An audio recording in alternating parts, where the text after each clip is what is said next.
बिहार थाना पुलिस ने मोबाइल स्नैचरों के गिरोह का किया भांडाफोड़। बुलेट बाइक पर छीनते थे मोबाइल फोन। पुलिस ने 2 आरोपियों को किया गिरफ्तार।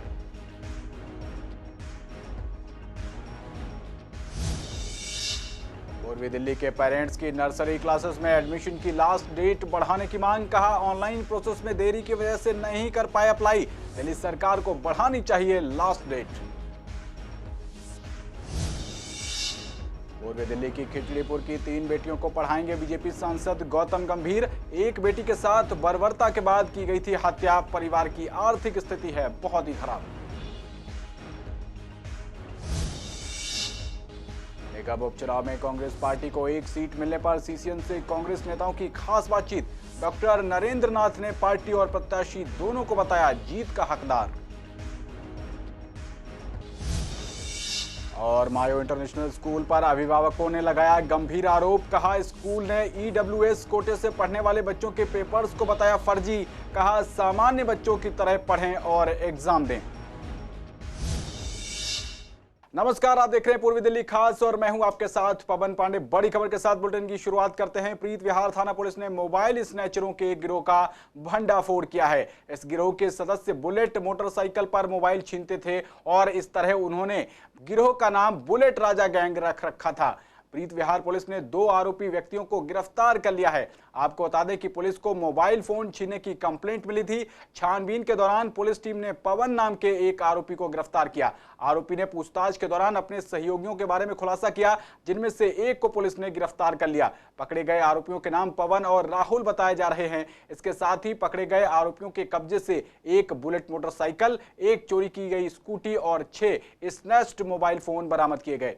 वहीं राजधानी दिल्ली के स्कूलों में शैक्षणिक सत्र 2021-22 में नर्सरी, केजी और पहली क्लास के एडमिशन के लिए सीटों की आवेदन प्रक्रिया आज गुरुवार को समाप्त हो गई। इस पर पूर्वी दिल्ली के कई पेरेंट्स ने डेट बढ़ाने की बात कही है। उनका कहना है कि दिल्ली सरकार को इसकी डेट आगे बढ़ानी चाहिए, क्योंकि हमें ऑनलाइन एप्लीकेशन में दिक्कतें आई। हमारे फॉर्म फिल नहीं हो पाए, सर्वर स्लो होने की वजह से बहुत देर लगती थी। इसके साथ ही कुछ पेरेंट्स ऐसे भी हैं जो अभी तक अपने बच्चों का फॉर्म नहीं भर पाए हैं।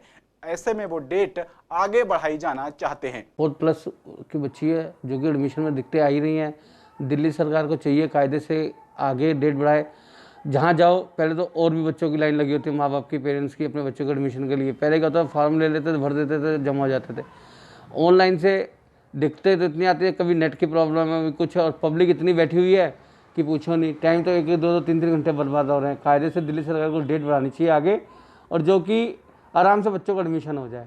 जाते हैं कई लोगों के पास जो है फार्मों को भरने के लिए, नेट पे जाने के लिए उसकी इतनी समस्या आती है।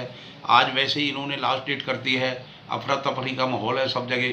पूरी तरह से कई फॉर्मेलिटियाँ पूरी करनी होती हैं, नहीं हो पाती, जिससे बहुत समस्या आ रही है। जब नेट पर जाओ वहाँ पर और लोग फॉर्म के लिए बैठे हुए रहते हैं, अपना टाइम आते हैं और होती भी है, तो सर्वर इतना डाउन चलता है। तो अपना काम आज तो लास्ट है, तो उस हिसाब से मैं तो कितने चक्कर काट चुकी, मेरी बच्ची का तो अभी हुआ ही नहीं है। तो आगे बढ़ते हैं। बर्बरता की शिकार हुई खिचड़ीपुर की 9 साल की बच्ची के परिवार की तरफ बीजेपी सांसद गौतम गंभीर ने मदद का हाथ बढ़ाया है। गौतम गंभीर ने पीड़िता की तीनों बहनों की पढ़ाई का पूरा खर्च उठाने की घोषणा की है। इसके अलावा सांसद ने पूर्वी जिले के पुलिस उपायुक्त दीपक यादव को पत्र लिखकर फास्ट ट्रैक कोर्ट में इस मामले की सुनवाई करने के लिए कहा है। आपको बता दें कि खिचड़ीपुर की इस बच्ची का अपहरण 23 फरवरी को किया गया था। 3 दिन बाद उसका शव मोदी नगर में बरामद हुआ था। इस मामले में पुलिस ने 4 आरोपियों को गिरफ्तार किया है। 2 दिन पहले गौतम गंभीर ने पीड़ित परिवार से मुलाकात की थी। परिवार की माली हालत ठीक नहीं है, ऐसे में उन्होंने परिवार की मदद का फैसला किया है। पूर्वी दिल्ली के सांसद गौतम गंभीर ने कहा कि गौतम गंभीर फाउंडेशन परिवार की बाकी तीनों बच्चियों की पढ़ाई लिखाई का पूरा जिम्मा उठाएगा। इसके साथ उन्होंने परिवार की काउंसलिंग कराने की भी बात कही है। गंभीर का कहना है कि इस मामले में आरोपितों के खिलाफ सख्त और जल्दी कार्रवाई होनी चाहिए। दरअसल कुछ समय पहले बीमारी से बच्ची के भाई की मौत हो गई थी। पीड़ित परिवार की आर्थिक स्थिति बेहद खराब है। घटना के बाद सांसद गौतम गंभीर ने पीड़ित परिवार से मुलाकात की थी। उस वक्त उन्होंने देखा था कि परिवार की स्थिति बहुत खराब है, इसलिए तीनों बच्चियों की पढ़ाई के लिए वो आगे आए हैं। तो निगम उपचुनाव में कांग्रेस पार्टी को सिर्फ 1 सीट चौहान बांगर पर जीत मिली। ये जीत इस चुनावों की सबसे बड़ी जीत रही। चौधरी जुबैर के पक्ष में वोटर्स का रेला ऐसा चला कि इस सीट पर बीजेपी कैंडिडेट मात्र 105 वोटों पर ही सिमट गए। इसको लेकर सीसीएन संवाददाता वंदना कश्यप कैंथ ने कांग्रेस नेताओं से बात कर उनकी प्रतिक्रिया जानी कि यह जीत पार्टी की है या प्रत्याशी के वर्चस्व की। इस दौरान कांग्रेस नेता डॉक्टर नरेंद्र नाथ का कहना है कि जीत कांग्रेस पार्टी और कैंडिडेट दोनों की ही है। उन्होंने कहा कि चौधरी जुबैर के पिता चौधरी मतीन कई बार कांग्रेस से विधायक रह चुके हैं, लेकिन कांग्रेस की वापसी हो रही है। वहीं कांग्रेस नेता रमेश पंडित ने कहा है कि लोगों को पता चल गया है कि कांग्रेस ही लोगों के बारे में सोचती है। कांग्रेस अच्छा परफॉर्म कर रही है, कांग्रेस वापस आ रही है। और मैं समझता हूँ कांग्रेस के तमाम दिल्ली के कांग्रेस के कार्यकर्ताओं की, जिनकी वह ड्यूटी लगी थी, सभी ने बहुत मेहनत के साथ काम किया और खुद जुबैर ने बहुत मेहनत के साथ काम किया है। वो डोर टू डोर गया है, 4-4, 5-5 मंजिल फ्लैट थे, सब फ्लैटों में गया है, वो एक-एक फ्लैट में गया है। और मैं समझता हूँ दिल्ली के अंदर पांचों जो उपचुनाव हुए हैं, सबसे ज़्यादा वोटों से कांग्रेस की सीट जुबैर की निकली है। तो झाड़ू वाले ने जो हमारी वोटों लिए हैं, चाहे वो विधानसभा में लिए हैं तो यहाँ लिए हैं, ये हमारी वोटों को ही साइन लगा रहा है और ये हमारी वोटें ही ले रहा है। अगर बीजेपी से हमारा डायरेक्ट मुकाबला हो तो मैं चैलेंज के साथ कह सकता हूँ कि दिल्ली में बीजेपी को हम कभी जीतने नहीं देंगे। इस चुनाव के अंदर और पिछली विधानसभा जो हुई थी उसके अंदर अगर हम वोट प्रतिशत का बात करें तो पिछले विधानसभा में इन 5 वार्डों के अंदर हमें मात्र 6% वोट पड़ा था, लेकिन आज हमारा वोट प्रतिशत जहां 22% पर पहुंच गया है, वहीं हमने चौहान बागर सीट तकरीबन 16,000 मत के अंतराल से जीती है।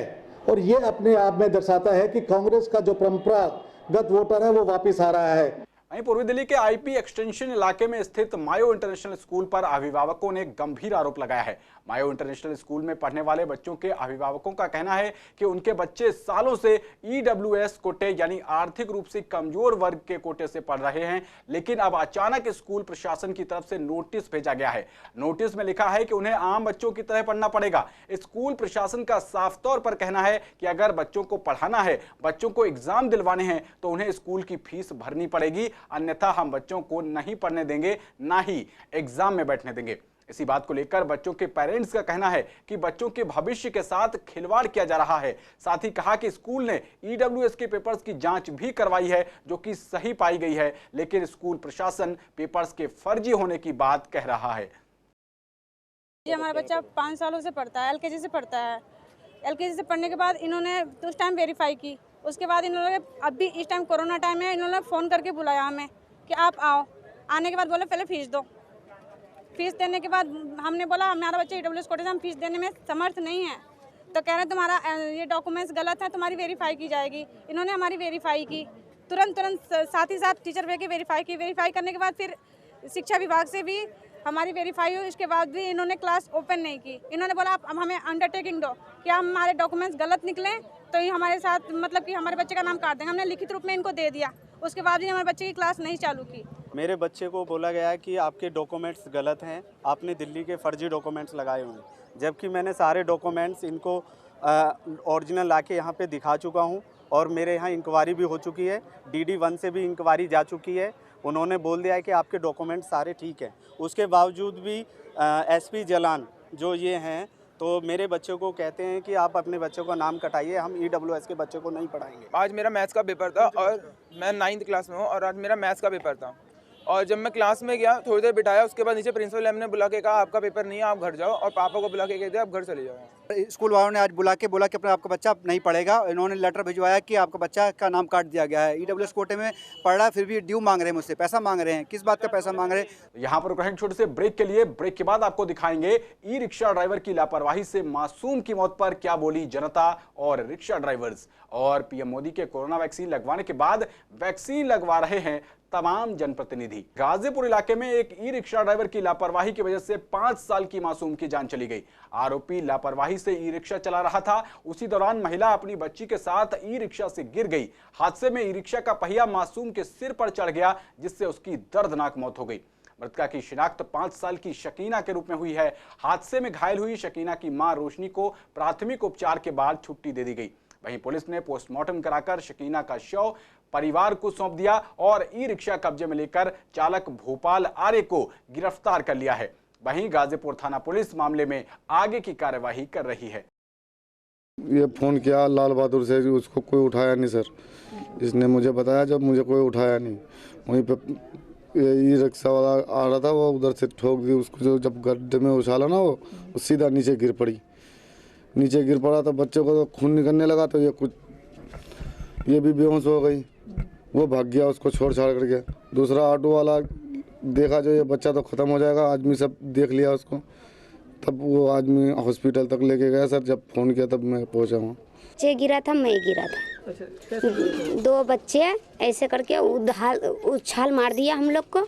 2 बच्चे, ये 2 बच्चे वैसा सीट में बैठा हुआ है और दोनों माँ बेटी गिर गया था। ज़्यादा से ज़्यादा 4 सवारी के लिए अवेलेबल है। ये 5-6 बैठा लेते हैं, स्पीड में भगाए और गड्ढे से उछल गई तो बच्चे और माँ गिर गए। तो गिरते ही सर पे चोट आई, चोट आते ही माँ तो बेहोश हो गई, बच्चे खून निकल रहा है। तो कोई लोग ध्यान नहीं दिया, एक ऑटो वाला इन लोग को लाल बहादुर ले गए। तो लाल बहादुर ले जाके उनने इनके घर का नंबर लिया, फ़ोन किया तो इनके हस्बैंड थे, वो भागते हुए गए।